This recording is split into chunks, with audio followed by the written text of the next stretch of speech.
Bienvenue à Crime Tonic, le podcast où l'on jase d'histoires judiciaires sans se prendre au sérieux.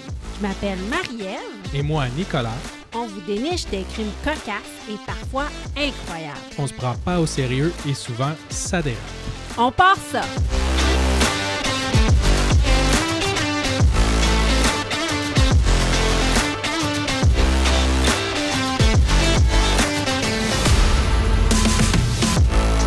Épisode 18 spécial œuvre d'art. Cette semaine, je vous parle du plus grand de tous, Picasso. S'est-il fait frauder ou non? Et moi, je vous parle de voleurs suédois qui se sont ramassés avec un butin difficile à écouler. Bonne écoute!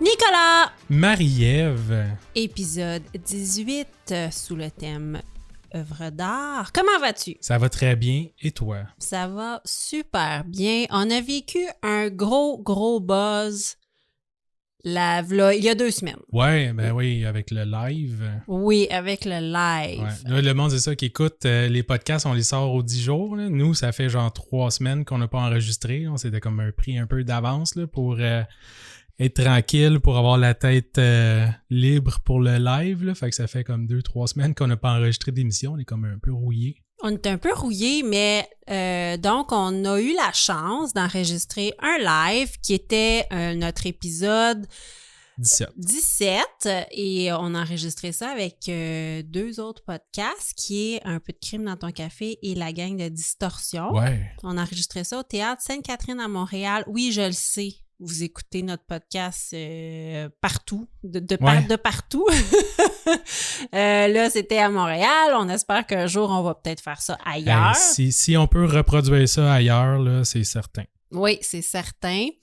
On a été invités là par des gens qui faisaient du podcast depuis super longtemps. Là. Ouais. Nous, on est comme les petits nouveaux. Puis on a eu l'immense chance d'être invité là par Audrey d'un peu de crime dans ton café. On lui dira jamais assez merci. C'était tout un buzz. C'était super le fun, belle expérience. Le monde était super cool. Écoute, t'as fait une entrevue pour un journaliste de Urbania. Oui. Qui était vraiment smart. Vraiment fin, Benoît. L'article est sorti aussi dans le Urbania. Allez lire ça. Ça parle... Le 27 novembre. Le 27 novembre. Ça parle des podcasts de True Crime. C'est super intéressant. Oui, fait qu'on a eu du fun. Les gens sur place étaient super gentils. Ouais. Je pense qu'il y en a qui nous ont découvert aussi parce que on était le moins connus. Ouais. Fait qu'on était comme en première partie. Là. Ouais, c'est ça. Pour nous, c'était comme faire la première partie. Mais c'était vraiment cool. De YouTube. Fait, on a eu vraiment du plaisir. Ouais. C'était cool, puis on a interagi un peu avec le public. Donc, c'est l'épisode avant celui que vous écoutez, c'est l'épisode 17. Ça vous tente d'aller voir ça. C'est un épisode un peu écourté parce qu'on était en live, mais on a eu beaucoup de plaisir, puis on va vous inviter la prochaine fois. Manquez pas ça, c'était fabuleux. On a été pas mal bon, 45 minutes top chrono. Hein? Yes. C'est ça qu'on avait comme temps à faire là-bas. Nos épisodes s'étirent des fois. Là. On essaie de faire comme 1 heure, 1 heure et quart par épisode. On étire ça. Les derniers épisodes faisaient 1h30, 1h45. Là. Oui, c'est ça. Là, on voulait vraiment respecter la 45 minutes. Puis c'était le fun. Là. Ça faisait du sens, là, les 2 cas qu'on a présentés. Fait que oui, sous le thème influenceur dans le trouble, dans l'eau chaude. Donc oui, allez écouter ça. Puis la prochaine fois, on vous le dit qu'on fait un live, si on fait un meet. Un meet and greet. Meet and greet. Ouais. On vous le dira aussi. On a eu beaucoup de plaisir. On enchaîne donc avec Qu'est-ce qu'on boit, Nicolas? On boit des bluffs cette semaine. Puis je suis très content parce que là, c'est pas le premier. Là. Il y en avait 4. Puis j'en ai bu un hier. Et, Nicolas teste la marchandise. Ouais, j'ai testé avant. Puis je pense que c'est mon préféré de gin tonic. Tu sais, plus straight, là. Mocktail à date, là. Écoute, c'est lime et baie de genièvre. Puis c'est vraiment bon. Oui, puis il n'y a pas d'alcool, là. C'est ça que. Ouais, c'est ça. La marque Bluff, ça se trouve au supermarché. Moi, je suis tombée là-dessus au supermarché. J'en ai acheté un petit paquet de 4. C'est préparé au Québec. Vraiment sans alcool. Comme Nicolas dit, lime et baie de genièvre. Ah non, c'est pas vrai, c'est 0,5. Ben, je pense que c'est souvent comme ça. Oui, des fois, oui. 0,5% d'alcool. Il est vraiment, vraiment très bon. C'est une... puis il y a d'autres choses de la marque Bluff. Ouais, la marque Bluff, il y a des... dans les prêts à boire comme ça, il y a des mojitos puis des... margarita. OK. Mais j'ai vu, puis ils font aussi des spiritueux sans alcool, donc à saveur de gin, qui est un dry gin, puis du rhum. Oui, bar. OK. Ouais. Ah, super. Fait, on le dira jamais assez. On essaye d'alterner les mocktails et les cocktails parce qu'il y en a qui ne boivent pas d'alcool et il y en a qui boivent moins d'alcool. C'est Noël qui s'en vient. Au prochain épisode, on se pète la face. Oh que oui! Je vous ai fait voter d'ailleurs. Allez rejoindre notre page Facebook privée. Je vous ai donné 3 choix d'alcool. Je fais souvent ça sur notre page. Quand j'ai l'occasion, je vous mets 3 choix de cocktails, d'alcool pour le prochain épisode. Vous votez, on goûte qu'est-ce que vous nous suggérez. Si vous avez des idées aussi, gênez-vous pas. On est rendu à 170 personnes sur notre groupe. Ouais, ça monte. Ça monte, c'est le fun. J'ai eu beaucoup de demandes dernièrement. Je sais pas ce qui s'est passé. J'essaie de comprendre ce qui s'est passé. Peut-être l'article d'Urbania, je sais pas. C'est ça, le live, l'article, d'autres podcasts. Là. Allez mettre l'affaire Spotify, je pense que ça nous a peut-être aidé un petit peu, là, l'espèce de trend là, de mettre tes affaires préférées. Là. Fait que si vous avez... dans votre top 5, je sais pas trop quoi. Là, c'est comme le wrap-up Spotify. Ouais. Fait que si vous avez Crime Tonic dans votre Spotify, genre, allez mettre ça sur les autres. C'est Facebook des autres. Oui, parce que nous, on a été là juste la moitié de l'année.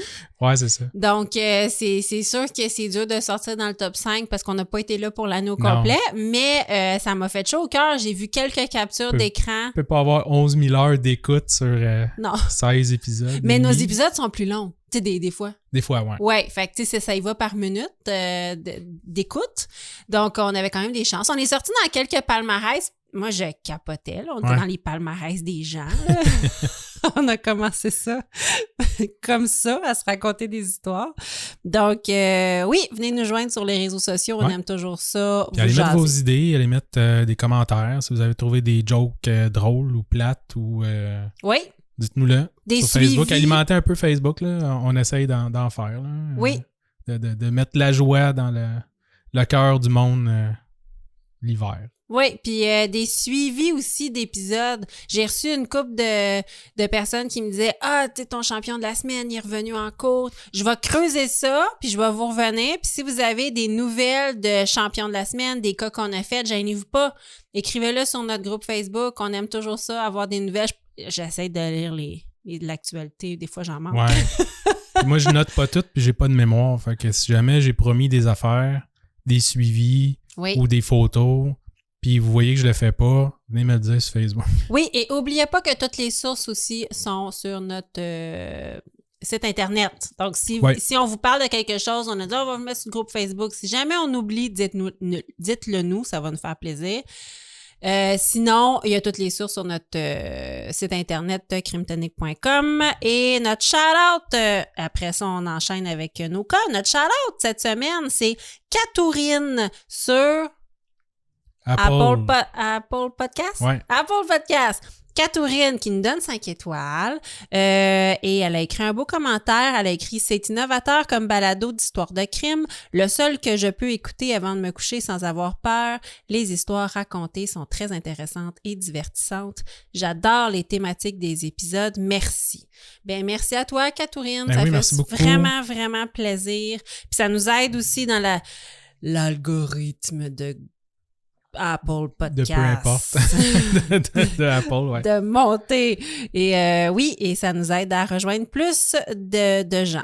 Donc, intro, rappé en 10 minutes. Je suis contente parce que des fois, je sais qu'il y a des gens qui aiment moins la jasette, qui aiment plus les cas. Yes. Je commence. On commence ça. C'est toi qui fais le champion cette semaine. Oui. Cette semaine, c'est moi. Champion de la semaine, c'est un brocanteur. Oh. Un brocanteur. Un brocanteur. Mais on parle d'œuvres d'art, ça se peut. Tout à fait. Oui, parce que, tu sais, brocanteur, il peut évaluer des œuvres d'art. D'habitude, il vend des brocantes. Dans les brocantes. Ouais. Ils vendent des brocs à patente. Je te raconte une histoire qui a fait l'actualité dernièrement. Oh. Oui, je l'ai vu sur les réseaux sociaux. C'est Brut qui m'a... le réseau social de Brut. Ah ouais. Oui, qui m'a montré cette nouvelle-là. Après ça, j'ai creusé. On a monsieur et madame X qui n'ont pas voulu être identifiés. Tiens donc. Tiens donc. C'est un couple octogénaire de la région de... d'Eure-et-Loire. C'est une région de la France. En France, oui. Oui, d'Eure-et-Loire. Donc, monsieur et madame X décident de vider leur résidence secondaire, rien de moins, en septembre 2021. Ça vient de sortir, okay. là, mais ça a commencé en septembre 2021. Et il y en avait du stock? Il y en avait du stock. Parmi les vieilleries qui traînent, il y a des lances, il y a un couteau à circoncire. Oh! Oui, il y avait des affaires vraiment bizarres. Ça a-tu déjà servi? Je sais pas. On sait pas. Je crois qu'il collectionnait les objets inusités un peu, là. C'était bizarre. Il y avait un soufflet, il y a des instruments de musique et un masque africain. OK. Monsieur, c'est un greffier à la retraite. Madame est une mère au foyer. Ils font appel à un brocanteur pour ramasser les différents trucs retrouvés dans leur résidence secondaire. J'ai assez hâte d'envie d'avoir une résidence secondaire. Tout va bien dans ta vie quand tu as 2 maisons. Quand tu vides ta résidence secondaire. Ah oui, c'est pas facile. Le masque africain, est en bois sculpté. Il a déjà appartenu à un aïeul, un ancien gouverneur colonial en Afrique. OK. Il est 54 cm de long. Il est troué, donc il est à restaurer. OK, il n'y a pas des trous genre pour les yeux? Oui. Ouais. Je pense que oui. Il ne faut pas restaurer ça. Là. Non, pas ces trous-là, mais il est peut-être abîmé ailleurs. Il y a du raffia et il y a une boucle d'oreille de tissu rouge. OK. Et le couple et le brocanteur s'entendent donc pour un prix de 150 €. Et l'affaire est conclue. Dans les semaines suivantes, il a retrouvé ça sur eBay. Le brocanteur revient questionner le couple et apprend que le masque a été rapporté du Gabon par le grand-père du monsieur dans la maison, là, le grand-papa du monsieur, qui était un gouverneur colonial en Afrique au début du 20e siècle. Je pense pas que tu te vantes nécessairement de ça. Là. Ça doit pas. Ça doit pas. Ça dépend comment que tu réfléchis dans la vie. Oui. Il y en a qui doivent s'en vanter, mais je pense qu'en général, tu dois garder ça pour toi. Là. Écoute, si c'est la première affaire que ma date Tinder me dit, là, je descends... Il doit avoir de l'argent, par exemple. je descends d'une longue lignée de gouverneurs coloniaux, là. Yeah! Tu vas avoir de la belle argent de diamants puis de je sais pas quoi. Là. Oui, c'est ça. 6 mois après la vente de l'objet, à 150 €, je le rappelle, le couple découvrira en lisant le journal, vraiment par hasard, que leur ancien masque est en fait un rarissime masque du 19e siècle, apanage d'une société secrète du peuple Fong au Gabon. Wow! Oui, là, tu sais, ils pensaient que c'était un masque valait rien, là. Qui valait rien. Et là, finalement, se rend compte que Watatao, c'est vraiment, ça vaut très cher. Et que le dit masque sera vendu prochainement aux enchères à Montpellier. Les enchères commencent à 300 000 $. Wow! Et le fameux masque se vendra finalement 4,2 millions de dollars après une lutte acharnée entre 10 acheteurs. Aïe, aïe! Oui. C'est un beau markup, ça. Oui. De 150 € à 4 millions? Oui, tout à fait. Effectivement. Il faut dire que le brocanteur doit avoir senti la soupe chaude parce qu'après avoir fait évaluer le masque par des experts de la vente aux enchères de Montpellier et avoir compris ce qu'il y avait dans les mains et que la mise de départ allait être 300 000 $, il avait proposé de remettre cette somme au couple. Au moins, le 300 000 $. Il dit, écoute, la mise de départ va être 300 000 $, je vais comme reviser le prix que je vais leur donner. C'est gentil. Oui, exactement, mais le couple a refusé. Ah non, pourquoi? Parce qu'ils ont compris qu'ils avaient fait une erreur. Puis si tu acceptes le 300 000 $... Ah ouais, ça vient de conclure l'affaire. Exactement, parce que maintenant, tu le sais, là, dans quoi tu t'embarques. Là. Ouais. Apprenant le montant de la vente finale, le couple abasourdi tente d'attaquer le brocanteur en justice pour faire annuler la vente. Là, il y a de l'argent à cette heure pour se payer des avocats. Peut-être. C'est pas une bonne idée. Non, c'est ça. Oui, le brocanteur, oui. Le couple considère que leur consentement était vicié parce qu'ils ne savaient pas ce qu'ils avaient en main. Oui. Oui. Mais c'est à eux autres à se renseigner. Oui. D'habitude, tu demandes l'avis de plus qu'une personne. Oui, effectivement. Ils réclament donc l'annulation de la vente et ils réclament 3 millions de dollars en justice. Les médias stipulent que le masque est plus rare qu'un tableau de Léonard de Vinci. Parce qu'il y a 10 masques comme ça dans le monde, puis il y a 22 tableaux de Léonard de Vinci. Tant qu'à ça, c'est ça. Tant qu'à ça, là, moi, j'ai gribouillé de quoi quand j'avais 5 ans. Juste vous dire, il y en a juste un au monde. Fait que mon dessin de quand j'avais 5 ans est beaucoup plus rare qu'un masque du peuple Fang au Gabon. Je veux juste le préciser. Il est important de savoir qu'un brocanteur n'est pas soumis aux mêmes règles qu'un antiquaire. Donc, un brocanteur, c'est pas un spécialiste des masques africains et en aucun cas, il ne pouvait savoir qu'il possédait un trésor. Tu sais, il s'en est douté. Naturellement, et ce à quoi le couple répond « Ah oui, pourquoi d'abord que dès qu'il est sorti de chez nous, il est allé payer 600 € pour une datation au carbone? » Ah ouais. S'il y avait vraiment aucune... Tu sais, il lui donne 150 €, il se tourne de bord, il dépense 600 €. Fait que le couple était, mettons, on va dire, dubitatif. Le gouvernement gabonais aussi s'invite au procès, exigeant l'annulation de la vente et la restitution du masque dans son pays d'origine parce que lui considère que ça appartient au Gabon. Wow! Oui, ça va être un long procès. On attend la suite du procès pour le 19 décembre prochain. Ouais, il aurait quasiment dû prendre le 300 000 puis juste s'en laver. Ah, vraiment? Oui, parce que là... Un moment donné, là. Oui. Je sais pas, ils ont quel âge, là, en plus, là, mais... Il ça va être s'embarque... un méga procès, là. Ça va être super long, chiant. Puis... Mais tu sais, des fois, tu peux avoir des héritiers puis dire « Je vais me battre pour 3 millions de dollars. » là. Ouais. Tu sais, dans le fond. Ouais. Mais faites attention si jamais on a des auditeurs là, qui vident leur résidence secondaire. Si vous trouvez des vieilles affaires dans le grenier. Exactement. Parce qu'ils ont essayé le masque, là, puis là, il s'est comme transformé, puis là, il a comme chanté Mambo No. 5, tout, non? Oui, exact. Oui, il paraît. Ouais. C'est arrivé comme ça, Nicolas. Exactement. Puis là, après ça, c'est son chien qui l'a essayé. Là, puis... Oui, c'est ça. Puis lui aussi a dansé Mambo No. 5. C'est référence à quoi, ça? Le masque? De Jim Carrey? OK. T'as des refs? Oui, ça, je pense que ça me dit quelque chose. Je dis pas que c'est niche, là. Non, c'est pas niche, le masque. C'est un Canadien, en plus. Oui, parce que au live, on l'entend au live quand tu fais une joke niche. Ouais. Tout le monde la pogne. Tout le monde la pogne. C'est toi qui n'es pas dans le vent. C'est ça, c'est moi qui n'es pas dans le vent.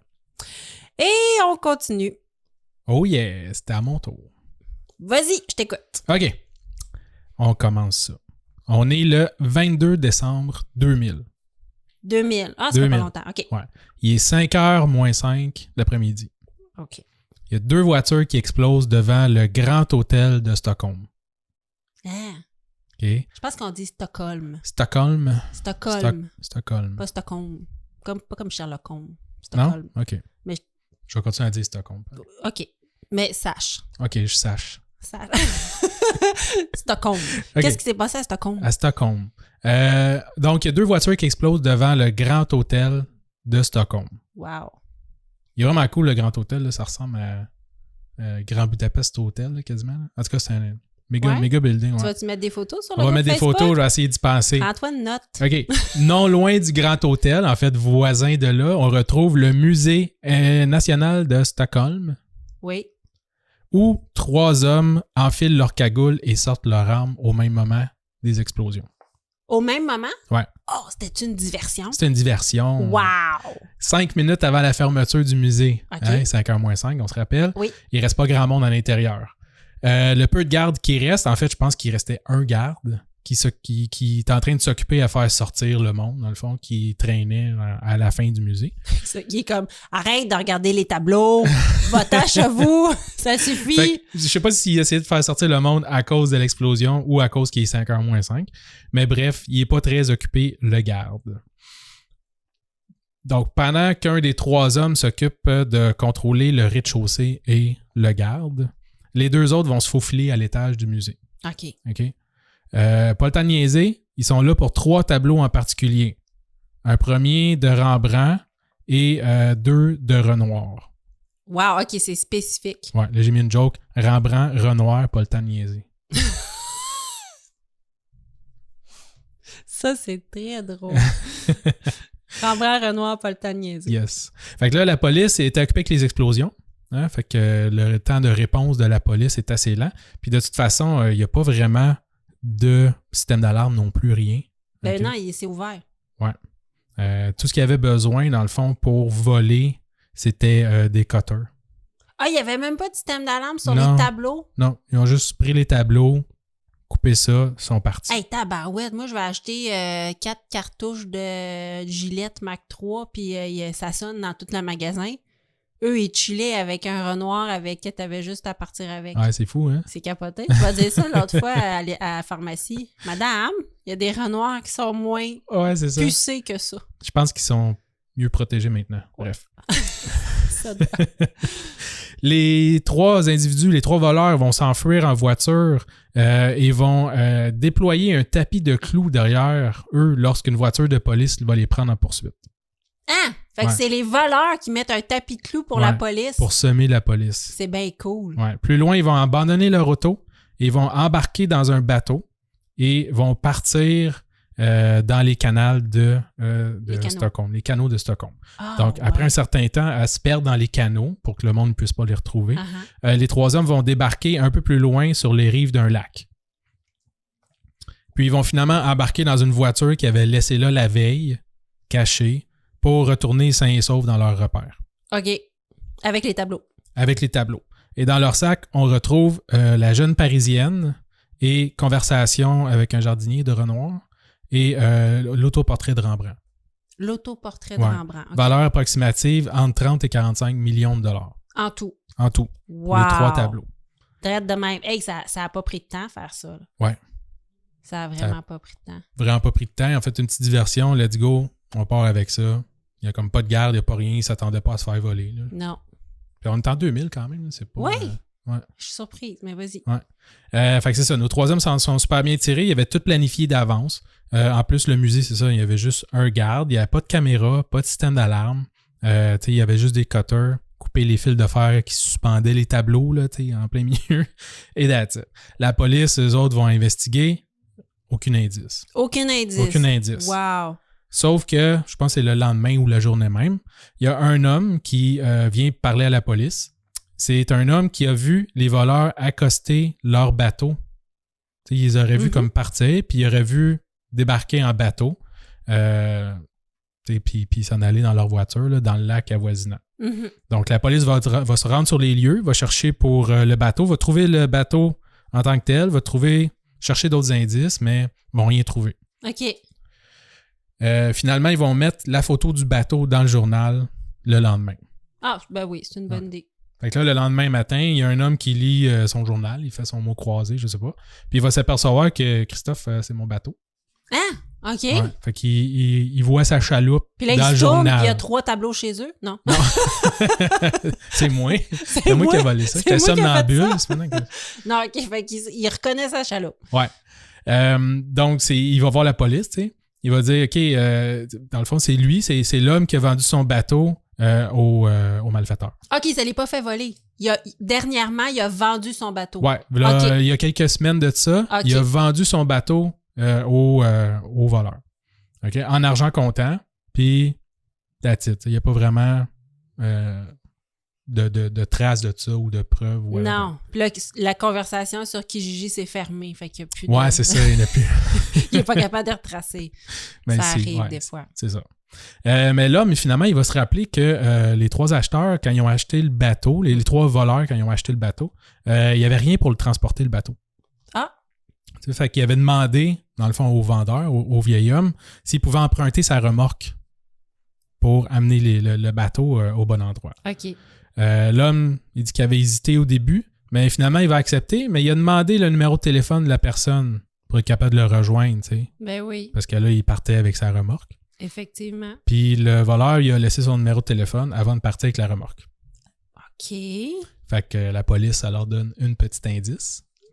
Oui, Ils vont si faire c'était des le bon recherches. numéro. Ouais, c'est ça. Ils vont faire des recherches, puis finalement, s'il avait laissé son vrai numéro. OK. Pas vite, vite. Je sais. Ça pourrait être un champion de la semaine. Ça pourrait quasiment. Donc, la police va identifier 2 hommes. Un Russe qui s'appelle Alexander Petrov et un Suédois qui s'appelle Stefan Nordstrom. OK. Mais ces 2 hommes-là sont déjà en train de purger une peine de prison à la prison de Stockholm. Ben là, tu peux pas vendre des tableaux, ils sont en prison. Ouais, c'est ça que tu vas me dire, hein? C'est impossible. C'est impossible, Nicolas. Mais en fait, ils purgent une peine à temps partiel. Donc, ils sont considérés comme des criminels à faible risque. Ils vont passer la semaine, fait qu'ils punchent le lundi, ils rentrent en prison. Ils passent toute la semaine là, puis le vendredi, ils sont libérés pour le week-end pour vaquer à des occupations ou travailler ou je sais pas trop quoi. Puis ils repunchent à la prison le lundi. Tel commettre des crimes. Ouais, c'est ça. Mais parce que ici, c'est le contraire, dans le sens que tu peux faire de la prison la fin de semaine. Ah ouais? Et ça te permet de garder ton emploi. Ah, effectivement. Ouais, j'avais une prof de droit, moi, qui avait dit que si jamais tu étais condamné à la prison la fin de semaine et tu devais rentrer le vendredi à 5 heures ou à 6 heures, tu rentrais 2 minutes avant ton temps et c'est sûr qu'il n'y avait pas de place pour toi. Ouais, c'est ça, passer tout le temps plein. C'est tout le temps plein et il considérait que tu avais fait ta fin de semaine. Ton effort d'y aller. Elle disait, si tu arrives à, mettons, 6h02, ils vont te trouver une place. Ils vont te rentrer, tu vas être en bris de condition. T'es en retard. Ouais. Elle dit, si tu arrives à -2, il n'y a pas de place. Fait qu'elle dit, arrive toujours à -2. C'est écœurant. Excellent conseil. Excellent truc, la prochaine fois que je me fais arrêter. Ouais. Mais là, eux, c'était la semaine. Oui. Ah, c'est spécial. Là, je dis oui, là, parce que c'est ça que j'avais trouvé. Là. Ben oui. Écoute, j'ai pas triple checké si Non, mais je c'était comprends. ça. Mais moi, ça ferait plus de sens fin de semaine. Mais bref, il faisait à temps partiel. Fait que oui, il était en train de purger une peine, mais il était pas là tout le temps. Fait qu'il avait accès aussi à l'extérieur. OK. Donc, la police va investiguer un peu plus, va aller fouiller leurs cellules, interroger des proches, interroger d'autres personnes dans la prison. Dans la cellule des 2 hommes, la police va trouver plusieurs articles et documents d'information sur l'art. Fait qu'ils commencent à se renseigner un peu quel tableau qui vaut le plus cher. De la grande subtilité. Bravo. Nordstrom aurait aussi également été aperçu à plusieurs ventes aux enchères. Oh! Fait qu'il y a eu des témoins qui auraient fait comme « Ah oui, tu sais, j'ai vu cet homme plusieurs fois, il se renseignait sur le prix des tableaux puis comment est-ce qu'on pouvait revendre des tableaux. » OK, fait qu'il était à une vente aux enchères, chill, samedi après-midi, en train de dire « Mettons, si j'avais la Parisienne, tu me donnerais combien? » Non, ça se peut pas, la Parisienne est au musée de Stockholm. Oui, mais mettons. Si je l'avais. Et parlons-en des acheteurs. Je pense que les 3 gars, tu sais, après le fait accompli, ils se pensaient un peu smart, tu sais. Oui. Parce qu'ils ont réussi un méchant bon coup, là, honnêtement. C'est digne d'un Ocean Eleven. Oui. Mais tu sais, des œuvres d'art, puis plus particulièrement des œuvres comme des Renoir puis des Rembrandt, c'est ça, tu peux pas mettre ça sur Kijiji. Non. Parce que ça vaut vraiment cher. C'est cher en chien, là, ces tableaux-là. Puis, tu sais, à part dans les films, où tu as comme des vilains de James Bond là, qui... Épluche Kijiji. Non, mais qui achètent des affaires genre volées ou je sais pas trop quoi, là, puis qui les exposent à côté de leur genre aquarium de requins où ils lancent le monde dedans. Là. Ben, il n'y a pas grand monde qui achète des œuvres d'art pour les mettre dans un coffre-fort puis se cacher parce que c'est illégal d'acheter du matériel volé aussi puis de posséder du matériel volé. Ouais, il faudrait comme... Mais mettons, si j'étais un voleur, là, je pense qu'il faudrait le vendre à un pays qui a peu de scrupules.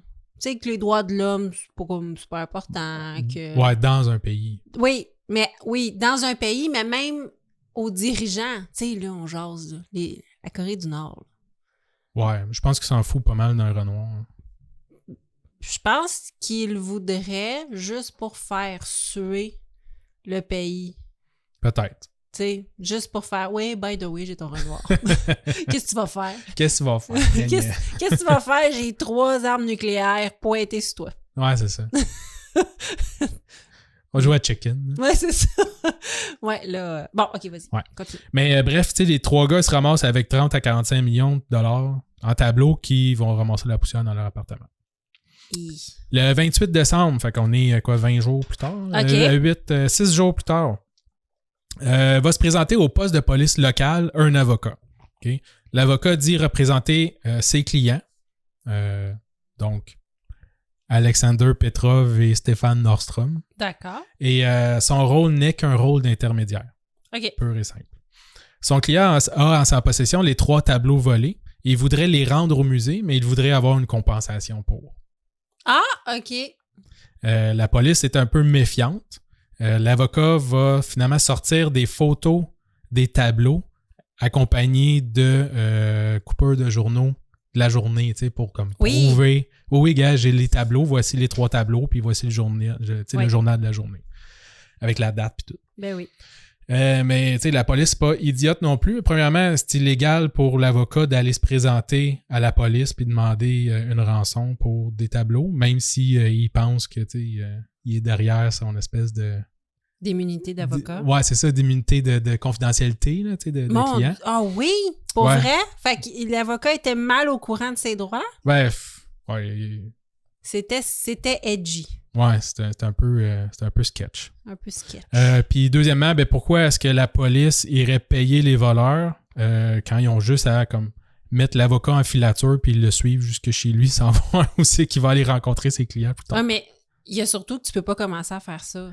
Non, c'est ça. Tu peux pas commencer à voler du monde puis après ça, envoyer un avocat dire non, c'est juste un messager. Tu tirez pas sur le messager. Non. C'est comme les rançons-ciel. Les gens payent là, pour avoir les données, mais la vraie affaire, c'est que si on pogne les pirates, on va être fâchés. Ils vont avoir des accusations quand même. Là.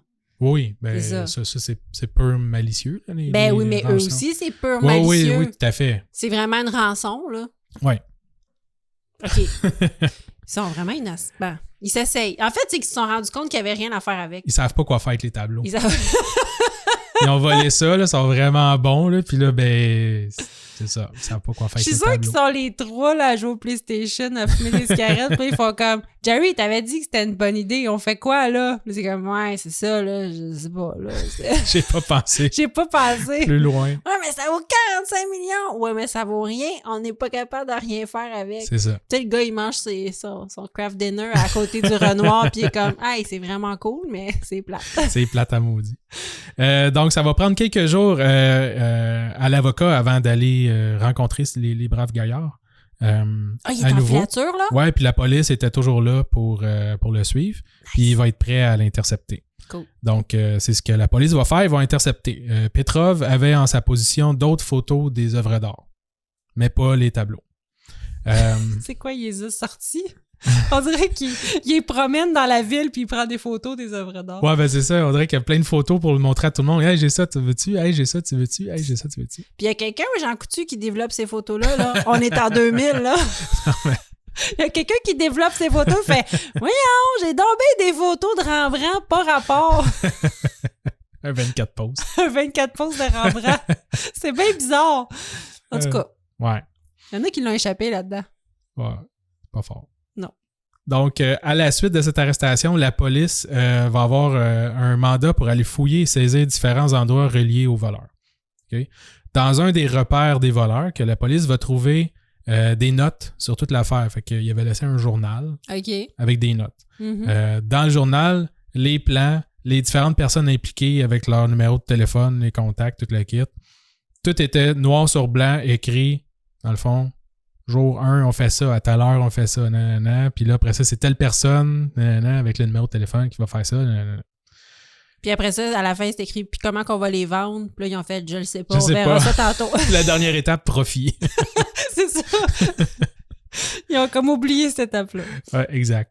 Fait qu'au total, avec les informations que la police va retrouver dans le petit cahier de Petrov, la police va mettre la main sur 13 co-conspirateurs.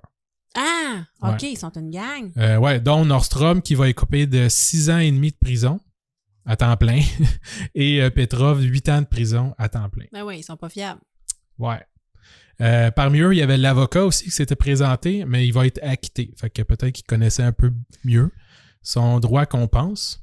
Et c'est ça. Fin. Non, c'est pas vrai. C'est pas la fin. Ah, c'est pas la fin. Qu'est-ce qui arrive avec les tableaux? Ben là, ils ont retrouvé. Non, ils étaient pas là, les tableaux. Ils étaient pas là. Ils étaient pas chez eux. On n'a pas les tableaux. On n'a toujours pas les tableaux. Non. Mais je vais te dire. Puis ils ont été... Ben c'est quand même spectaculaire. Ils ont été condamnés sans les tableaux. Ouais. Ah, ouais, OK. Fait qu'ils ont vraiment prouvé qu'ils les avaient en sa possession. Ben, avec les photos qu'il y avait, puis tout, je suppose qu'on savait que c'était eux autres qui volaient. Puis tout le plan aussi, Oui. tout écrit à la main. Fait que là, ils ont vraiment eu une grosse lampe d'en face en disant « Sont les tableaux! » Puis ils l'ont pas dit. Mais ils l'ont pas dit. OK. Non. C'est cool, ça. Quand même. Mais bon, voici les histoires des tableaux. Donc, tableau numéro 1, conversation avec le jardinier de Renoir. La date, avril 2001, fait quelques mois après le cambriolage. Toujours à Stockholm. Lors d'un raid de la police pour une histoire de drogue, quelque chose qui n'a vraiment pas rapport, ils vont tomber sur le tableau dans le coin, enroulé dans une toile. C'est capoté. Ils vont récupérer le tableau comme ça, Ils font une descente quelque part. par hasard. Il y a genre des filles, des criminels, du monde qui fume du pot, puis il y a Ouais, un tableau dans un coin. exact. Ils font comme « Ah, Colin, un Renoir! Genre un party de Guy Laliberté. » » Ouais. Oups, trouvent un un Renoir. Ah. Ben écoute, c'est bienvenue à la maison, Renoir. Il va y avoir plusieurs malfaiteurs, encore une fois, qui vont être arrêtés sur ce raid-là. OK. Parmi eux, il y a un certain Kostov qui faisait partie de la gang initiale, OK? Et seulement une personne va écoper de prison dans tous ceux qui ont été arrêtés pour ça. Mais surtout, plusieurs vont être libérés, dont Kostov. OK. À suivre. Tableau numéro 2, jeune parisienne. On est rendu en septembre 2005. Oh, Et c'est OK. plus de 4 ans que la police cherche les tableaux. Ça fait Sûrement pas activement, là, parce qu'ils vont se tanner. Y es-tu là? Non. Y es-tu là? Non. Mais là, ça fait 4 ans que les autres sont condamnés. Ouais. Puis qui ont toujours pas dit il était où le tableau. Ouais. Fait, dans le fond, là. Puis y a personne là-dedans qui s'est fait une Christine non plus. Hein. Non, zéro open bar. Dans le fond, là, il attendait de sortir pour faire ce qu'il avait à faire ou se trouver un moyen de faire de l'argent avec ça. Peut-être. Ils ont eu le temps de penser, en tout cas. Puis demander à tout le monde en prison, connais-tu quelqu'un qui achète des œuvres d'art? Renoir pas cher, ça te tente-tu? OK. Puis là, on est rendu en Californie, Ah, à Los Angeles. Oh! Il a volé? Peut-être. OK, vas-y, je t'arrête. Cette fois-ci, c'est le FBI qui, lors d'une écoute électronique pour, encore une fois, un deal de drogue, va entendre les bandits mentionner qu'ils ont un tableau comme ça à vendre, pas cher, parce qu'ils essayent de s'en débarrasser. Une liquidation de Une Rembrandt. liquidation. Je l'ai pas noté, mais je me rappelle, je pense que c'était 100 000 $. Il était comme, j'ai un tableau, là, tu veux-tu, c'est 100 000 $ et c'est super populaire, là, ça vaut des millions maintenant, tu sais. Je te le rajoute avec ta drogue. Genre, achète-moi cette drogue-là, je rajoute un Renoir gratis. À l'achat de 2 kilos de coke. Une jeune parisienne. Gratuitement. Une jeune parisienne, pas une fille. Un tableau. Un tableau. Oh, ça vaut cher. Donc, après une petite enquête, le FBI va constater que c'est bel et bien le tableau disparu depuis le temps que J'en reviens pas. les dealers de drogue ont en leur possession. Wow. Donc, ils vont encore une fois filer les bandits jusqu'à ce qu'ils semblent sortir de chez lui avec un grand sac qui pourrait contenir le tableau. Le FBI, en fait, va lui sauter dessus, va procéder à l'arrestation et va ouvrir le sac. Et à l'intérieur du sac, on retrouve que des vêtements, pas de tableau. Ils vont donc amener l'individu au poste de police pour le questionner. Il y avait déjà assez de preuves contre lui pour genre des dizaines de délits. D'années de prison. Là. Ouais. Genre 2-3 sentences à vie là, ouais. de deal de drogue puis de ci puis de ça. Mais qui est cet homme? C'est notre fameux Kostov qui s'était fait arrêter il y a 4-5 ans à Stockholm pour l'autre deal de drogue où il avait trouvé le tableau dans le repère. Mais là, il est rendu en Californie. Il est rendu en Californie à essayer de vendre sa drogue là-bas, puis ses tableaux là-bas. Puis un deuxième tableau. Là, à date, on est juste au deuxième tableau. Ouais, c'est ça, c'est juste le deuxième tableau. Mais là, la police fait comme, ouais, ça fait 2 fois qu'on arrête Kostov, ça fait 2 fois qu'il y a des tableaux. Il est peut-être relié avec les tableaux. Puis il est où le troisième? Ouais, c'est ça. Kostov, il dit non, c'est une coïncidence. Ouais, fait que ils en ont beaucoup il y a un gros dossier sur Kostov. Là. Fait que le FBI va le travailler un peu, puis pour s'éviter des années de prison, il va faire un deal avec le FBI. Ben, je sais pas. Même moi, j'ai un dossier sur Kostov. Ouais. Fait que Kostov va leur remettre le deuxième tableau. OK. Parce ça fait partie du deal. Ouais. Et ils vont les aider aussi à mettre la main sur le dernier tableau. OK. Fait que le deuxième est récupéré. Et on retourne en Suède pour le troisième. Ah, le troisième n'a pas volé. Est-ce qu'on sait s'il est allé en avion ou en bateau? Moi, je trouve ça capoté. J'ai aucune idée. Moi, je veux dire, Amener un bagage à main dans un avion, c'est compliqué. J'imagine pas un Renoir. Ouais, mais une fois que tu l'enlèves du cadre, là, c'est juste un bout de papier. Là. Ah ouais, t'as raison. Tu enlèves le cadre, puis tu le roules, puis ça rentre dans n'importe quoi. Là. Écoute, je suis sûre que Tu t'as mets pas tes donné bobettes là-dessus, dedans, mais il là. devait être magané, le tableau, là. Le Renoir, l'autoportrait, il y avait une scratch dessus. Je sais pas. Mais c'est lui qu'on va aller retrouver. OK, c'est le troisième, ça? Là, c'est le troisième. OK, vas-y. L'autoportrait de Rembrandt. Rembrandt. La date, on est encore en 2005. Encore en septembre 2005, en fait. Oui, parce Fait que qu'ils ont été Kostov, rapides, il est efficace. Ouais, Kostov, il n'y a pas le temps de niaiser. Pas le temps de niaiser Rembrandt. On est à Copenhague, par exemple. OK. Donc, toutes les informations en main et pleines de confiance, le FBI et la police locale vont essayer de mettre le coup de grâce. Ils vont arranger un rendez-vous avec les malfrats. Kostov doit être là aussi. Et avec un agent du FBI qui s'appelle Robert K. Whitman. D'accord. Okay? Robert K. Whitman, c'est une superstar du FBI. Dans sa carrière, il aurait retrouvé plusieurs items majeurs, tels la Charte des droits et libertés des États-Unis, le Bill of Rights. Ah, il a retrouvé ça? Ouais, ça avait été volé en 1865. Et Whitman l'a retrouvé en 2005. Ah! Ouais, 140 ans plus tard. Ben voyons donc. Ouais. Puis il aurait retrouvé aussi des œuvres volées de Goya. Je sais pas si tu connais Goya, c'est Non. l'espèce d'ogre là, qui mange là, une affaire, là, c'est super dégueulasse. C'est une description d'œuvre d'art la plus sommaire que j'ai entendue. On mettra des photos de Goya sur Facebook, puis on va peut-être perdre des... Ah ouais? C'est pas dégueulasse, là. C'est Non, juste je comprends. spécial. Ah ouais. Et il aurait retrouvé aussi le bonnet de guerre de Geronimo qui avait été volé. Fait que Whitman, c'est le superstar du FBI. Il écrit des livres, fait des conférences. Mais j'en reviens juste pas que c'est quoi l'affaire qui a été... La Charte des droits des États-Unis, là? La Charte des droits des États-Unis, Ouais. la Confédération. C'est-tu Ouais, là, je sais pas c'est quel, là, il y a 3 documents officiels. Là. Je pense que c'est Charte des droits, ça doit être le Bill of Rights. Là. Bill of Rights. Ouais, un des 3 documents. Ils ont passé les 140 dernières années sans ça. Mm-hmm. Ils savaient ce qui était écrit dessus, là. Mais il y avait J'espère. pas... Il doit y avoir au moins une personne qui a pris... Ben quoi qu'en 1865, Il n'y avait pas de photo. pas de photo. Mais en tout cas, ils se rappelaient Ils se de mémoire. Ouais, le numéro 4 dit... Puis là, finalement, ils l'ont re-eu. Puis ils ont fait, hey, Ouais. on s'était trompé. OK, anyway. Finalement, il enlève le droit d'avortement. Puis tout Oui. ça, c'est pour ça. Ah, c'est pour ça? Ouais. Ils se sont rendus compte que c'était pas dessus. C'est ça. Fait que Puis là, ils l'ont enlevé. ils sont en train de réviser ça, là. Éditorial. Ah! Bravo, Nicolas, pour tes positions avant-gardistes pour Merci. les femmes. Ouais. Continue. Donc, nos hommes, Kostov et Robert K. Whitman, le superstar, vont arriver à l'hôtel à Copenhague où ils vont entrer en contact avec les vendeurs du dernier tableau. OK. Des amis de Kostov. Kostov, le pas fiable. Whitman va les inviter à la chambre et le FBI avait préalablement trufflé de matériel de surveillance la chambre d'hôtel. Oh! Les vendeurs sont emballés après 5 ans avec cette épée de Damoclès. Ils vont finalement recevoir un peu d'argent. Le FBI s'est entendu pour acheter le tableau à 200 000 krona. Et c'est l'argent de Suède, ou en tout cas Copenhague. Ça vaut 20 000 piastres US. Wow! Mais le même moi, Rembrandt. je l'aurais acheté 20 000 piastres. Ouais, le Rembrandt est estimé à 15 millions d'euros. Ouais, c'est ça. Ils savaient vraiment pas quoi faire. Ouais. Ça fait 5 ans qu'ils l'ont, genre, ça pogne la poussière dans le coin. Là. Rendu là, c'est parce que, tu sais, mal là au musée, là, puis fait juste comme remettre quelque chose à la population, là, Ah ouais. à la société, là, maintenant. Ça vaut pas la peine. 20 000 piastres. Ça fait combien de temps qu'ils l'ont? 5 ans. 5 ans, c'est 4 000 piastres par année. Achète des bitcoins, là. Ah ouais. Tu vas faire ça. Laisse faire. Ah. Donc, pendant que les vendeurs vont compter les billets, dans le fond, Ouais. tout y est. Dernier suspense, le vendeur va prendre l'argent Ouais. et va reprendre sa mallette OK. qui est arrivée et va partir.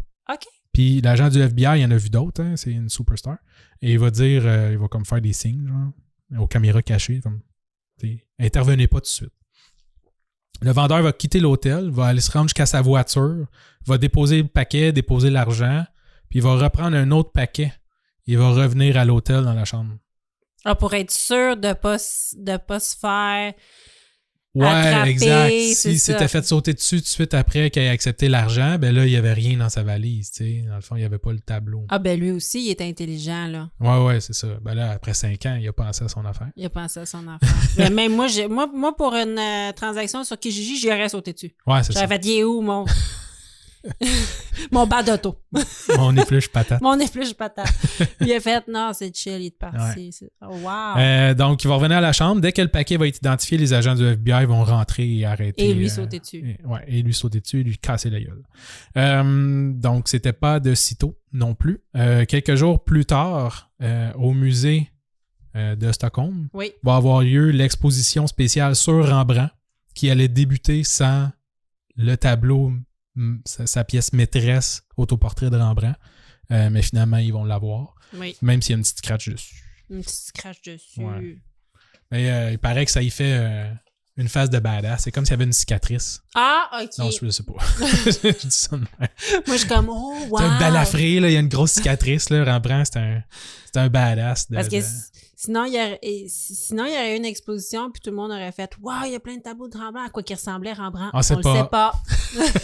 On n'a pas de l'autoportrait, on ne sait pas. On a perdu l'autoportrait. Oui. Et voilà. Excellent cas. Merci. J'ai adoré ça. Hein? C'est pas super. Oui, à Stockholm. À Stockholm. À Stockholm. Stockholm. Je pense que oui. Ça dépend si tu dis en anglais ou en français. OK. Je sais pas. Je sais pas. Je vais aller sur Google là, faire la petite voix. Là tu vas avoir madame Stockholm. qui dit Stockholm. Stockholm. Exact. Merci beaucoup. Merci à toi. J'enchaîne? Enchaînons. Je te parle de l'électricien de Picasso. Je vais être honnête, c'est un cas que j'ai découvert quand on faisait le spécial sur la construction. Ah ouais? Oui, parce que L'électricien. L'électricien. J'ai regardé des cas d'électriciens, de menuisiers, de tous les corps de métier. Et je tapais fraude électricien, fraude menuisier. Et je suis tombée sur ce cas-là. Ah ouais. Et c'était tellement gros, c'est pas immense, mais il y avait tellement de faits cocasses que j'ai eu envie de creuser plus qu'un top 10. Ouais, c'est ça qu'un top 10. Ouais, donc, je te parle de Pablo Picasso pour commencer. C'est weird, hein, parce que tu fais, c'est un peu légendaire, genre, tu sais, comme personne ou personnage, peu importe. Mais tu sais, il en prenait un électricien lui aussi, là. Ben oui, parce qu'il est mort en 70. Ouais, c'est ça. Donc, oui. Tu sais, s'il y avait une maison, là... il y avait certainement plusieurs maisons. Ben, je sais pas. Je pense pas qu'il était riche on va en parler. De son vivant. Hein? On va en parler. Ah ouais, OK. Pablo Picasso voit le jour en 1881 en Espagne. Juste ajouter que son nom complet est Pablo Diego José Francisco de Paola Joan Nepomuceno Maria de los Remedios Cipriano de la Santissima Trinidad Martyr Patricio Ruiz y Picasso. Super. Oui, ça c'est son nom.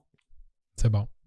Fin. On va l'appeler Picasso, sinon on va déborder encore. Exactement, ça suffit là. Je vais l'appeler Picasso pour le restant de l'histoire. Le Pic. Mr. Pic. Mr. Pic. Represent. Son père était professeur de peinture à l'école provinciale des arts et des métiers de sa ville natale. Donc, Picasso a commencé à peindre très jeune. Mais l'humanité est passée très proche de ne jamais connaître le grand Picasso parce que qu'est-ce qui est triste, c'est qu'à l'âge de 14 ans, sa petite sœur est tombée malade. Elle était atteinte d'une maladie très rare qui s'appelle la diphtérie. Diphtérie. Wow. Oui. Ça fait quoi, ça? Ça fait, je pense que ça fait comme enfler. OK. Oui, ça fait enfler. C'est une maladie, t'en meurs. Ah ouais. Oui, ben là, tu mourrais de beaucoup de choses dans les années Effectivement. 1800. Picasso a promis d'arrêter la peinture si sa petite sœur guérissait. Il a comme fait un pacte avec Dieu. Ah. Oui. Fait qu'elle est morte. Elle est morte. Ouais. C'est pas drôle. Dieu est son âme. Mais... Dieu est son âme. Sa petite sœur décède, puis Picasso va doublement se réfugier dans son art. OK, ouais, c'est ça. C'est ça, parce que c'est tout ce qui lui restait, ça l'a vraiment affecté. Picasso, c'est un dessinateur, un peintre, un graveur et un sculpteur renommé. On le considère comme l'un des artistes les plus importants du 20e siècle, naturellement. Il a contribué à révolutionner certains fondements de l'art, comme le cubisme et le surréalisme, et il était aussi reconnu pour ses prises de position fermes concernant certains sujets chauds. Ah C'était ouais? un artiste qui prenait position, oui. Puis il y en a eu des sujets chauds là, dans son temps. Là. Eh oui, genre 2 guerres mondiales, Ouais, toute la c'est patente. Ouais, quand même pas pire. C'est pas un temps trop paisible. Là. Non. Quoique ça ne l'est pas plus non plus maintenant. Mais... il paraît qu'on vit à une des périodes les plus calmes de ouais, c'est notre moins des ère. conflits mondiaux, mais il y a des conflits partout. Ah, bien certainement qu'il y a des conflits, oui. On estime qu'il a produit plus de 50 000 œuvres d'art au cours de sa carrière. Œuvres, en tout et partout. Au crépuscule de sa vie, je trouvais ça beau. À la fin, et dans les années 70, Picasso s'est installé dans une vaste propriété de Mouguin dans la région de Provence-Alpes-Côte d'Azur. Oh, oui. Ça devait être beau. Ça doit, oui. À ce moment-là, un certain Pierre Le Guenec est homme à tout faire et électricien, entre autres, sur sa propriété. OK. Donc, Pierre Le Guenec était engagé sur la propriété de Picasso pour remédier à tous les bobos d'un vaste domaine. Ouais, s'occuper de tout. De tout. De tout. Un peu avant la mort de Picasso, la dernière épouse de Picasso, parce qu'il y en a eu plus qu'une, c'est un chaud lapin Picasso. Un chaud lapin, même certains diront misogyne. Oh. Donc, la dernière épouse de Picasso, Jacqueline, appelle Monsieur Le Guenec. Elle lui tend une boîte, un carton, et lui dit « Voilà, c'est pour vous ». Monsieur Le Guenec n'ose pas trop regarder à l'intérieur de la boîte où s'entassent des papiers pêle-mêle.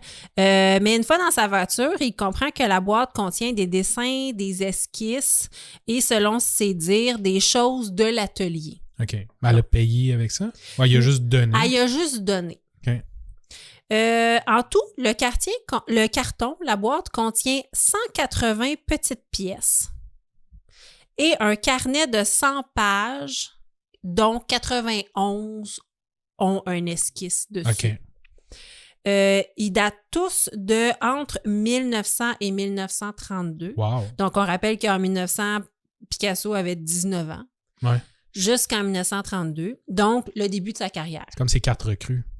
C'est ça. C'est les cartes recrues de comme Picasso. la Wayne Gretzky recrue. Oui. Mais ça a l'air vraiment d'être des petits dessins, là.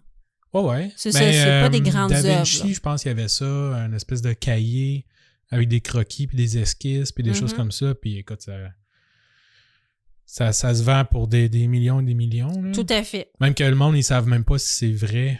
Oui, à un certain point, ils sont durs à valider, puis oui.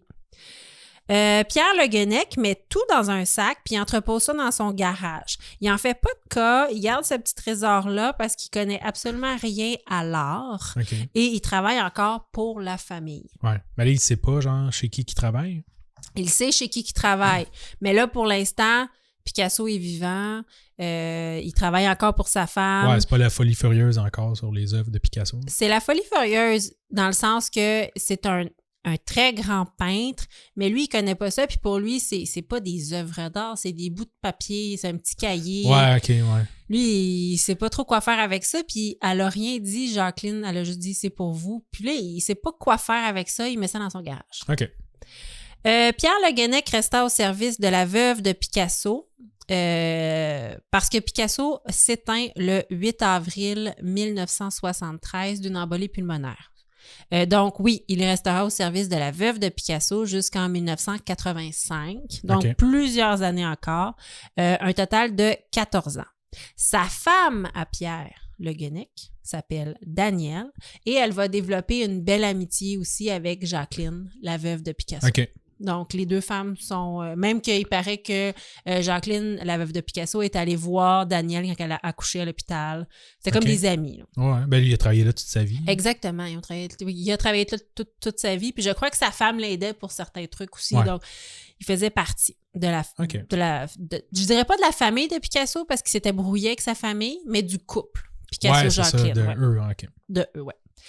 Son petit trésor quelques esquisses, reste à l'abri dans son garage pendant 40 ans. Mais en 2010, Pierre doit se faire opérer pour un cancer de la prostate. OK.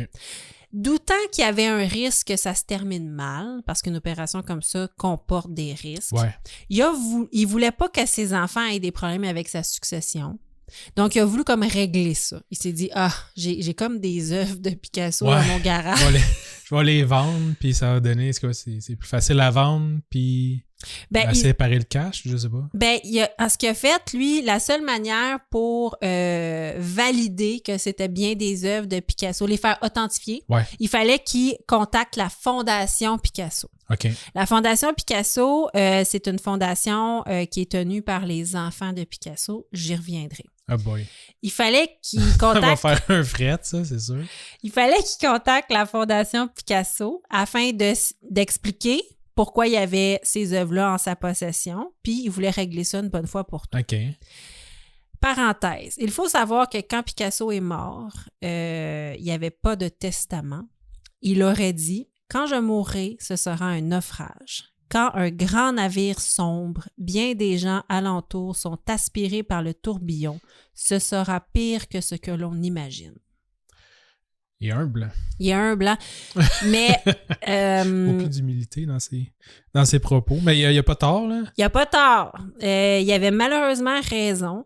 Ses héritiers étaient sa dernière femme, Jacqueline, et son fils, Pablo.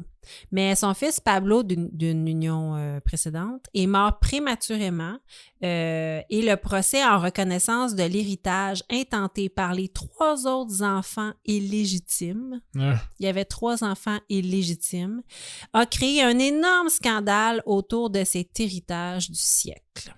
On parle après 4 années d'inventaire dans ses 11 propriétés, on chiffre sa fortune à 700 millions d'euros en 2010. Wow!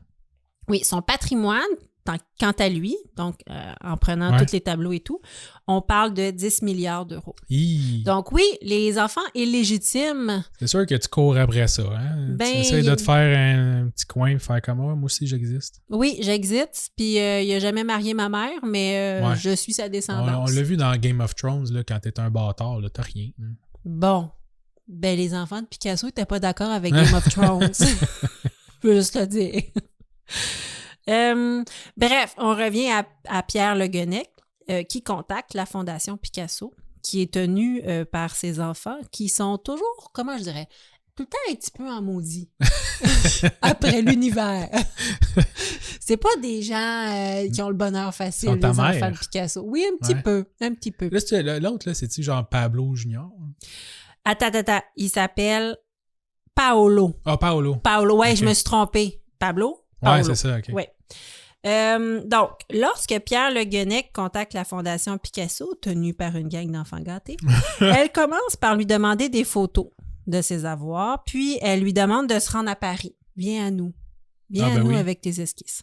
Donc, Pierre Le Guenec possède, en tout avec ses petits dessins, là, 271 œuvres qui sont en fait des toutes petites pièces. Selon leur version, à Pierre Le Guenec et sa femme, ils sont accueillis à la Fondation Picasso de façon très cavalière par la succession, qui évalue la petite collection à 60 millions de dollars. Ben, c'est pas rien. Non, mais il les traite comme des voleurs. Ouais, ben là... Ouais. À ce stade-ci, les œuvres de Picasso sont saisies par la justice le temps d'éclaircir l'affaire. Éclaircir quoi? Ben, la Fondation crie aux voleurs. Tabarouette. Attends, tu vas voir.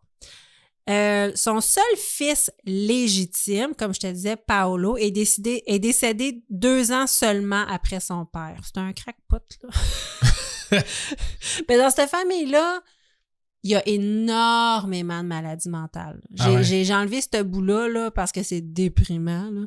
Mais tout le monde est déprimé, se suicide, est alcoolique. Ils ont le spleen. Ah, ils ont le spleen. Ils vont tous pas bien. Okay. Pour de vrai. Là. Je pense que Picasso a eu, je sais pas, là, vite de même, là, 7 femmes dans sa vie, puis il y en a 3 qui ont péri. Ouais, il y en a 3 ou 4 qui se sont suicidés. Là. Wow. Ouais, donc, tu sais, c'est pas des gens très heureux. Donc, comme je te dis, Paolo, il est décédé seulement 2 ans après son père. On dit qu'il est comme décédé d'alcoolisme, là, parce qu'il buvait tellement c'est comme s'il s'était enlevé la vie. C'est donc son fils illégitime, Claude, qui s'occupe de la fondation, qui sortira dans les médias pour salir le couple. Pierre Le Guenec et sa femme. Pauvre lui, c'est un électricien, lâchez-le. Ouais. Les autres sont milliardaires. Il est pas jeune rendu là. Ouais. Juste il a le cancer de la prostate. Il a le cancer de la prostate, il est pas jeune. Le couple Le Guenec vit très simplement, OK? Il y a une pension mensuelle de 1 200 €. Ouais. C'est tout. Interviewés par le journal Le Point en 2010, ils disent qu'ils sont sans colère puis qu'ils comprennent les héritiers de se demander d'où viennent les œuvres. Ouais. Mais cependant, il ajoute que s'il avait été mal intentionné, il aurait juste vendu rapidement les œuvres puis il serait devenu riche, là. Tu sais, dis-moi, je fais 1 200 € par mois, il vit dans une maison en décrépitude. Ben oui, toute sa vie, il n'en a pas bénéficié. Mm-hmm. Puis là, il est sur le bord de mourir, puis il veut juste faire comme « Ah, je veux laisser de quoi à mes enfants. » Ouais. Pour savoir combien que ça vaut ça. Puis là, il se le fait voler par une gang d'enfants gâtés. Mais attends, il y a une twist. Oh. Claude Picasso et les autres héritiers intentent un procès important aux 2 époux Le Guenec, stipulant que l'électricien et sa femme ont été des joueurs importants dans un trafic d'art international, écoulant des œuvres pour le compte de marchands d'art véreux. C'est leur version. Au box des accusés, l'ancien électricien se tord les mains, n'y comprend rien. Selon sa version, c'était un don. Ouais. Mais Claude Picasso, il n'est pas d'avis que c'est un don.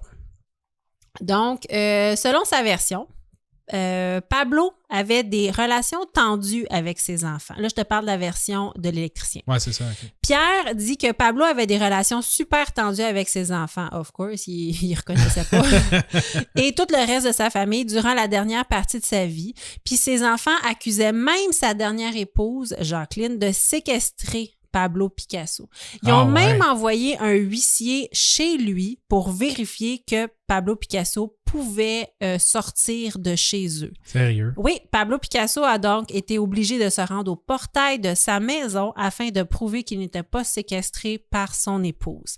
Les 2 époux, Pablo et Jacqueline, avaient été profondément blessés de cet épisode. Guess what? Si un jour notre fille envoie un huissier pour savoir si je te séquestre pas, ça se peut que je sois pas de bonne humeur aussi. Et Jacqueline, selon Pierre, l'électricien, Jacqueline lui a fait un don pour le remercier de sa loyauté parce qu'il n'y avait personne. Mm-hmm. Donc, Pierre Le Guenec, l'électricien, dit « J'étais comme un très bon ami pour elle. » Puis ses enfants ne s'occupaient même pas de son père. Oui, il envoyait juste des huissiers pour être bien sûr que la nouvelle blonde à son père c'est ça. le séquestrait pas. Oh là là! Les avocats des héritiers de Picasso sont sans pitié et ils soutiennent qu'il est impossible qu'un nombre aussi élevé d'œuvres ait été donné à Pierre Le Guenec. Ah, mais c'est des scraps. Oui, je sais. Mais selon eux, c'est impossible qu'elle ait donné 271, 291 œuvres d'art à la même personne. Elle savait ce que ça valait. OK. En fait, eux, ils ont une autre version. Je te donne la version des héritiers. Leur théorie est que le chauffeur de Picasso, son vrai nom est Maurice Brescou, mais tout le monde le surnommait Nounours. OK? Donc, Nounours, le chauffeur... C'est comme dans l'an 50. Oui! Exactement. Donc, Nounours, le chauffeur de Picasso, serait la pièce manquante. Je t'explique. Il était aussi le cousin de Pierre Le Guenec. OK? Nounours, il est décédé en 1991. Mais avant sa mort, il aurait vendu des dizaines d'œuvres d'art de Picasso qu'il aurait présentées comme des dons. OK. OK, lui, c'est le chauffeur de Picasso. Et lui, il vendait des œuvres de Picasso. Ouais. Puis il disait « Ah oui, c'est la famille qui m'a donné ça parce que, tu sais, je suis chauffeur, puis il m'aimait beaucoup. » Et il aurait vendu beaucoup d'œuvres de Picasso comme des dons. Il aurait été rapporté par plusieurs témoins que Nounours se serait vanté d'avoir volé les œuvres de Picasso, carrément. Puis selon les avocats de la famille, Nounours et l'électricien, Pierre Le Guenec, seraient donc complices et Le Guenec aurait attendu la mort de tous les témoins directs avant de sortir les œuvres de son garage. Effectivement. Parce que Nounours, il est mort. Fait Il a comme brûlé l'affaire. Eh oui, Nounours, il est mort. Fait que Nounours, il restait peut-être des œuvres à écouler. Ouais. Et que Pierre Le Guenec s'est ramassé avec ça, puis il a fait « Ah oui, j'ai ça dans mon garage depuis 40 ans. » C'était peut-être pas vrai. Ouais. C'est la version des enfants de Picasso. Finalement, cette thèse sera écartée par manque de preuves, mais les avocats continueront de marteler sans preuve que les deux époux ont été manipulés par des marchands d'art véreux afin d'écouler la marchandise. Il n'en démarre pas. Mais encore, là, ça passerait jamais. Ah, puis en passant, c'est pas Nounours, c'est Nounou dans... Ah, c'est vrai, dans la séquence. Mais ça passerait jamais à court, là, parce que si tu fais ça devant un jury, là, peut-être que le jury va finir par se faire marteler par les avocats, je sais pas trop quoi, puis ils vont faire un mauvais jugement, là, mais tu peux jamais prouver hors de tout doute raisonnable que c'est pas vraiment sa femme qui a donné ça il y a 40 ans. Là. Tu vas voir. La famille Picasso ajoute aussi que Picasso vivait tellement dans un fouillis que la disparition d'une boîte, ça serait jamais vu. Ouais. Donc, selon eux, c'est ça leur version. Madame Evelyne Ries, l'avocate du couple, tente de faire pencher la balance, mais rapidement, Pierre Le Guenec essuie des larmes, se sentant condamné d'avance. En mars 2015, donc on est rendu 5 ans plus tard, Fou, hein? On condamne le couple, Le Guenec, à 2 ans de prison avec sursis. Wow. Pour le recel de 271 œuvres de Picasso.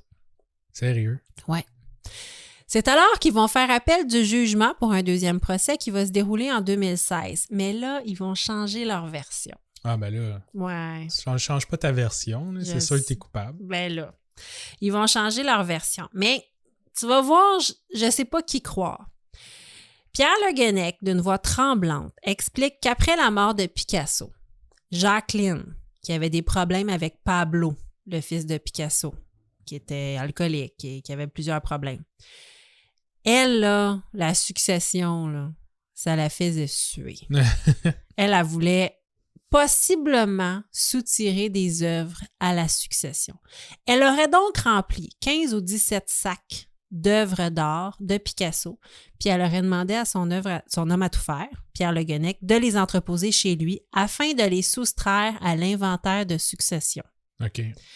Plus tard, elle lui aurait demandé de lui les rendre, les fameux sacs à vidange à 200 000 millions de dollars. C'est ça. Et, mais quand il a donné le dernier sac à poubelle, elle lui a dit « Garde, lui, tu peux le garder. » OK. C'était comme pour le payer, pour l'avoir aidé à soustraire des œuvres d'art à la succession. Pierre Le Guenec affirme au tribunal ne pas avoir donné cette version des faits au premier procès, effrayé que l'on l'accuse, lui ou Jacqueline Picasso, du vol. Là, Jacqueline était décédée à ce moment-là. Entre-temps. Fait qu'il s'est dit... Mais c'est vrai... la première version, ça s'était passé juste avant la mort de Picasso. La deuxième s'est passée juste après la mort de Picasso. Ça faisait un changement dans le sens que là, Jacqueline était vraiment... coupable de recel, parce qu'elle avait fait après sa mort pour vraiment soustraire les œuvres à l'inventaire. Pas le droit, là. Mais il n'y a pas une tant grande différence dans le sens que oui, c'est un cadeau. L'avocat soutient avoir difficilement obtenu cette version des faits. Après son avocat là, à Pierre Le Guenec, il a dit devant la cour... je suis sûre que c'est vrai. Je crois mon client à 100%. Il avait changé d'avocat entre-temps. Là. Ah, OK. Je crois mon client à 100% parce que ça a vraiment pris du temps avant qu'il me fasse assez confiance pour me donner cette version des faits. OK, c'est ça. Oui. En même temps, quel avocat va aller dire devant la cour « Je ne crois pas à mon client. » Mon client, c'est une merde. C'est ça.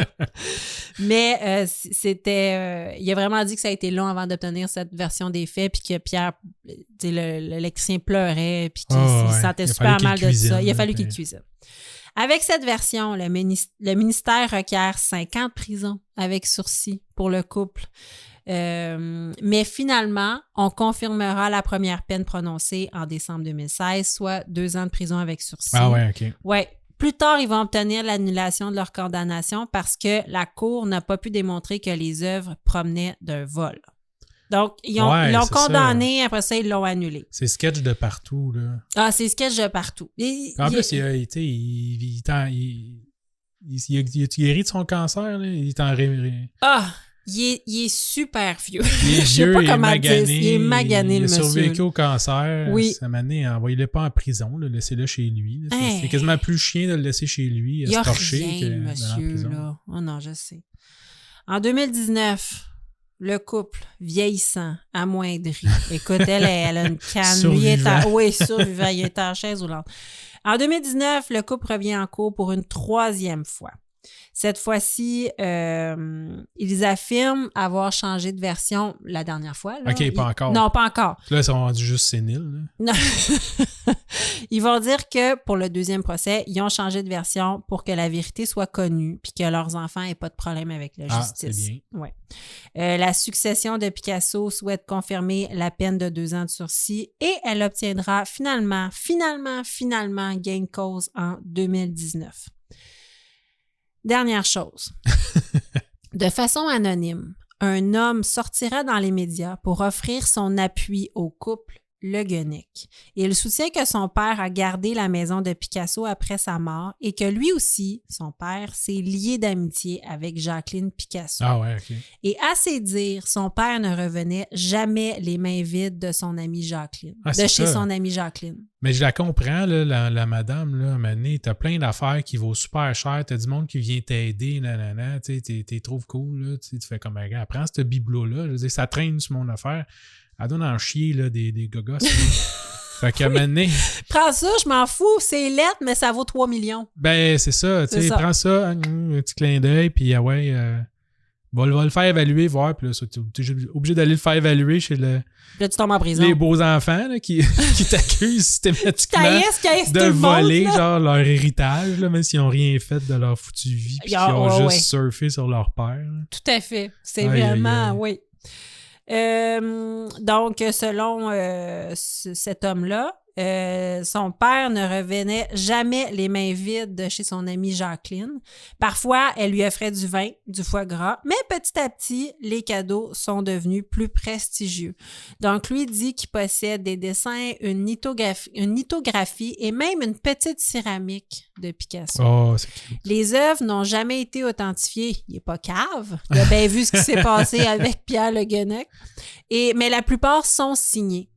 Donc, il dit avoir contacté la famille à une reprise et s'être fait traiter comme un voleur lui aussi. Donc, il souhaite rester dans l'anonymat. Moi aussi, si j'avais un paquet d'œuvres de Picasso, je fermerais ma boîte de où est-ce que j'habite. J'avais des fous furieux malades mentaux qui me couraient après avec des Ils ont les moyens en plus là, dans leur folie. Ah oui. Ils sont milliardaires. Ben oui. Tout à fait. Oui, tu veux pas qu'ils te courent après avec de la haine puis de la rage dans les dents. Non!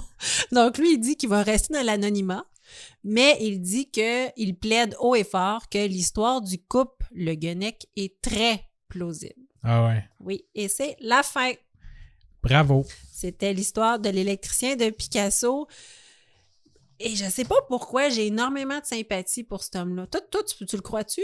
Oui. Tu le crois? Ben oui. Ta deuxième version? Oui. Ben, la première aussi, là. Peu importe, là. Et c'est ça, tu crois qu'il a pas fait exprès? Ça. Moi, je crois que sa femme, Jacqueline devait donner des affaires à tout le monde, là. Ouais. C'est clair, là. Ah oui, puis il paraît qu'elle était dépressive, elle allait vraiment pas bien, puis que, tu sais, c'est ça, que les enfants de Picasso t'envoient un huissier pour savoir si tu séquestres pas ton père. Tu te dis, hey, si je peux leur enlever... Exact, c'est ça. La succession. Prends tout, là. Je veux pas que ça aille à leurs enfants, là. Elle devait pas avoir besoin d'argent. No. Fait que, tu sais, à un moment donné... Non, puis elle est morte éventuellement. C'est ça. Tu étais à la fin de ta vie, puis...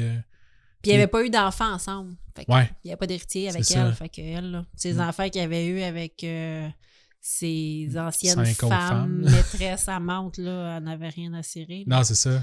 Qui devait tout le temps l'appeler en envoyant un chien. Je sais pas, mais il paraît que c'était chaotique. Donc, j'espère que vous avez aimé ça, nos cas d'œuvres d'art. On vous remercie d'avoir été des nôtres. Yes! Puis on se rejoint bientôt pour un autre épisode. On a déjà le sujet, vous allez capoter. Ouais. On finit l'année sur l'épisode 20. Là. Oui, on a décidé ça, qu'on allait faire des saisons de 20 épisodes. On prendra pas tant beaucoup de pas, pauses. Ouais, pas cette année, peut-être les autres saisons, mais en tout cas, d'ici la prochaine, je pense pas qu'on va prendre de pause. Là. Non, c'est ça. Mais on va fermer la saison 1 à 20 épisodes. Il nous en reste donc 2 épisodes pour fermer la saison 1. Donc, on a plein de bonnes idées d'épisodes. Et parce que tout le monde nous demandait, ah oui, vous êtes rendu à combien de saisons? Puis là, on s'est dit... Pourquoi je fais des saisons? C'est un peu arbitraire, là. On arrête ça là, puis... on recommence plus tard. On recommence à la saison 2, épisode 1, mais ça veut rien dire. Là. Ça va être l'épisode 21, pareil. Mais... Oui, mais ça va être saison 2, épisode 1. Ouais, c'est ça. Mais c'est ça. On a décidé ça. Pour aucune raison. Non. On est fous de même. Parce que c'est ça. C'est mon podcast, moi qui décide. C'est moi qui décide. Finis-moi ça sur le mot de la fin. C'est mon podcast, c'est moi qui décide? Non. Non! Ah, mot de la fin? Oui. Vas-y, c'est toi? Non, c'est toi, là. C'est ton tour. C'est quoi? Ouais, je suis pas habitué. Je fais tout le temps... OK. Non, c'est bon. Alors, on se laisse le mot de la fin. Si vous faites le mal... Faites-le bien! Au revoir! Ciao! Bravo!